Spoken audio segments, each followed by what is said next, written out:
안녕하세요. 외과의사입니다. 최근에 그 영상을 많이 못 올렸습니다. 나름대로 일이 많이 바쁘고 또 여러 가지 또 정리해야 될 것도 많고 해서 일을 영상을 못 찍었네요. 하여튼 죄송합니다. 음, 최근에 이제 제가 이제 오늘 말씀드릴 거는 최근에 그 우리 입원하시게 되면은 아니면 외래에서도 우리 몸에 이제 수액을 맞잖아요. 링거액을 맞잖아요. 그 수액과 전해질에 관해서 강의할 것이 있어서 여러 가지를 공부하다가 그래서 오늘은 그런 수액과 전해질에 대해서 잠시 말씀을 드려보도록 하겠습니다. 그 우리 몸은 한 60% 정도가 물로 구성되어 있거든요. 그래서 그 중에 또 5%는 또 피로 구성되어 있습니다. 그래서 그 70kg 같으면 6, 7, 40이 거의 42리터가 거의 물인데요. 그중에 또 피는 한 5리터쯤 되죠. 그래서 우리가 여러 가지 다친다든지 아니면 토한다든지 구토를 한다든지 설사를 한다든지 이래 버리면 우리 몸에 체액이 빠져나가는 거기 때문에 물을 우리 수액을 줄 수밖에 없습니다. 링거액을 줘야 되거든요. 정상적인 경우라면야 우리가 갈증이 나고 하면은 물을 마시잖아요. 물을 마시고 또 배뇨도 하고 소변도 보고 하기 때문에 우리 몸에 체액이 일정하게 유지를 합니다. 유지를 하는데 이런 병적인 상황이 되면 예를 들어서 배 수술을 했다든지 인공호흡기를 단다든지 아니면은 하여튼 문제가 안 좋게 상황 의식이 안 좋다든지 하면은 먹을 수가 없잖아요. 물을 먹을 수가 없고 음식을 섭취할 수가 없기 때문에 우리 항상성 우리 몸에 일상적으로 유지되던 어떤 먹고 배설하는 기능이 스탑되게 됩니다. 그렇기 때문에 우리가 인위적으로 우리 몸에 필요한 수분이나 영양분을 투여할 수밖에 없는 상황이 되죠. 그렇게 해서 이제 투여하게 되고 그래서 이제 우리 몸을 일정하게 유지하게 됩니다. 그래서 이제 그렇게 유지시켜 주기 위해서 이제 수액을 투여하게 되는데요. 수액은 영양제도 있지만 기본적으로 우리 링거액이라고 우리가 투여를 하게 되는데 대표적인 게 이제 수액의 체액의 분류를 먼저 하게 되면 우리 세포랑 혈관이랑 왔다 갔다 하면서 잘 왔다 갔다 할 수 있는 그런 수액이 있습니다. 그걸 우리 이제 크리스탈로이드 정지력이라고 하고 그 다음에 세포와 혈관 사이를 왔다 갔다 하지 못하는 입자들로 구성된 교지력이 있습니다.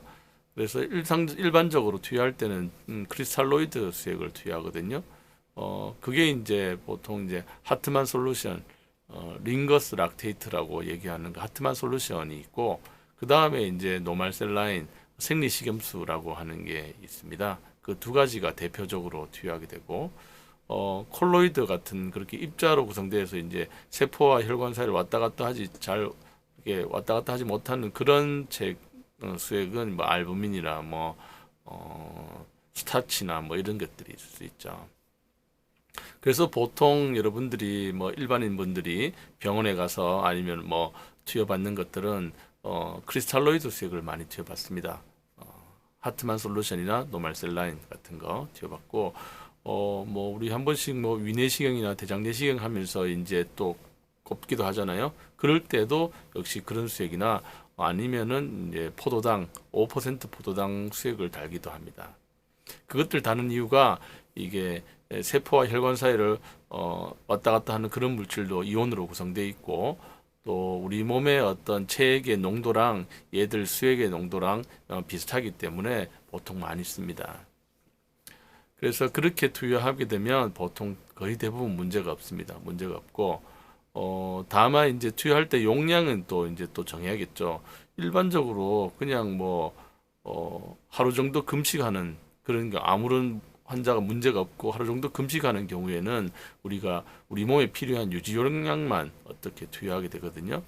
유지 용량 같은 경우에는 보통 10kg까지는 kg당 100cc, 그 다음 50cc, 그 다음 꼬박 20cc에서 보통 한 50kg쯤 되면 2100cc 정도가 계산상으로 나옵니다. 그래서 얼추 2000에서 2500cc 정도 수액을 투여하게 되면 보통의 어떤 피를 흘리거나 뭐 열이 나거나 뭐 땀을 많이 흘리거나 하는 뭐 구토하거나 설사하거나 그렇게 막 눈에 보이는 손실이 없는 경우에는 어느 정도 유지가 되는 경우가 그 정도로도 충분한 경우가 많습니다. 그런데 뭐 구토를 많이 한다든지 설사를 많이 한다든지 이런 경우에는 분명히 이제 우리 몸에 체액 손실이 눈에 보이잖아요. 그런 경우에는 체액 수액을 더 많이 줘야 됩니다. 더 많이 줘야 되고, 근데 얼마나 많이 줄 거냐? 그거는 이제 계산하기가 조금 쉽지 않습니다. 뭐 정확하게 계산한다고 나올 것도 아니고, 그래서 그러한 지표로 보는 것이 대부분의 경우에서 콩팥 기능이 정상이라는 전제하에서 소변량을 기준으로 좀 봅니다. 소변량이 시간당 kg당 시간당 한 30cc 이상, 적어도 50cc 이상 나오는 정도로 수액을 맞추게 되면 대체로 큰 문제가 없는 경우가 많습니다. 30cc 밑으로 내려가게 되면은 이게 우리가 신부전 쪽으로 흘러갈 가능성이 높기 때문에 수액을 더 많이 투여해야 되거든요.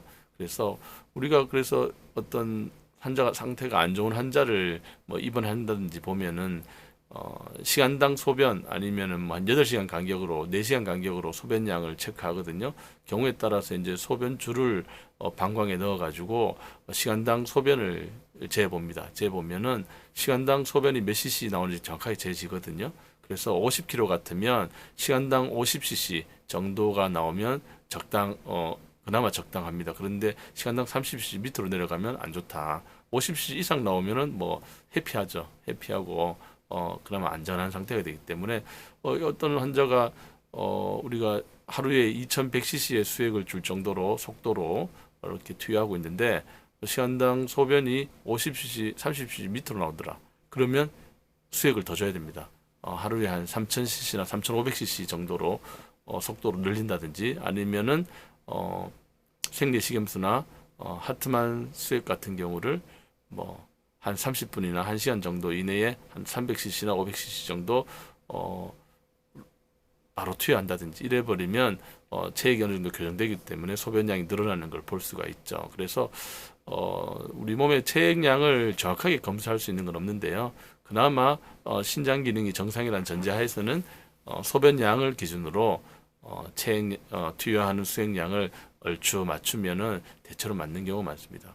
그래서 그럼 다른 말로 만성 신부전이나 이렇게 소변이 잘 안 나오는 콩팥 질환이 있는 사람들한테는 어떻게 줄 거냐? 이거 상당히 고민스러운 문제입니다. 그거는 소변량이 적절히 안 나오기 때문에 이 소변량을 지표로 해서 환자한테 투여하는 거는 어렵죠. 그래서 그러한 경우가 이 현장에서는 좀 어렵고 그래서 뭐 제 같은 전문가들이 환자의 상태를 잘 보고 투여해야 됩니다. 그리고 투석도 해야 되기 때문에 그런 양을 보면서 고려하면서 투여를 하게 되죠.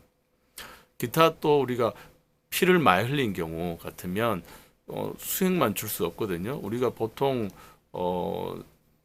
한 70kg 환자 같은 경우에 5리터 정도가 피인데요. 그 중에 한 20% 정도 흘리게 되면은 혈압도 떨어지고 그렇게 되거든요. 그런 경우에는 하트만 솔루션이나 생리식염수만 줘서는 안 되고 그런 경우에는 이제 혈액도 같이 투여해서 환자를 이제 소생시켜야 됩니다. 그런 응급한 경우도 있습니다.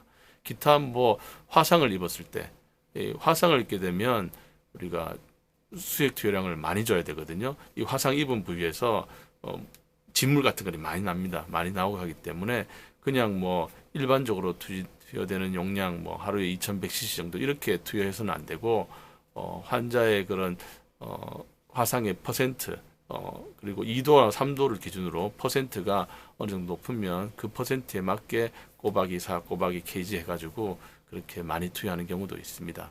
그래서 우리가 뭐 이 병원에 입원하시거나 할 때 그냥 거의 문제가 없고 이런 분들은 유지 용량대로 우리가 수액을 일상적으로 투여하지만 이 어떤 병이 있거나 이렇게 되면 환자의 어떤 상태를 보고 체액을 많이 수액을 많이 준다든지 적게 준다든지 조절을 해야 됩니다. 그렇기 때문에 이 수액 주는 것도 어떤 수액을 선택하느냐, 얼마 정도 주느냐, 뭘 기준으로 주느냐가 어떤 전문적인 고난이도의 일입니다. 그래서 오늘은 그 일상적으로 맞으시는 수액에 대해서 잠시 말씀드렸습니다. 감사합니다.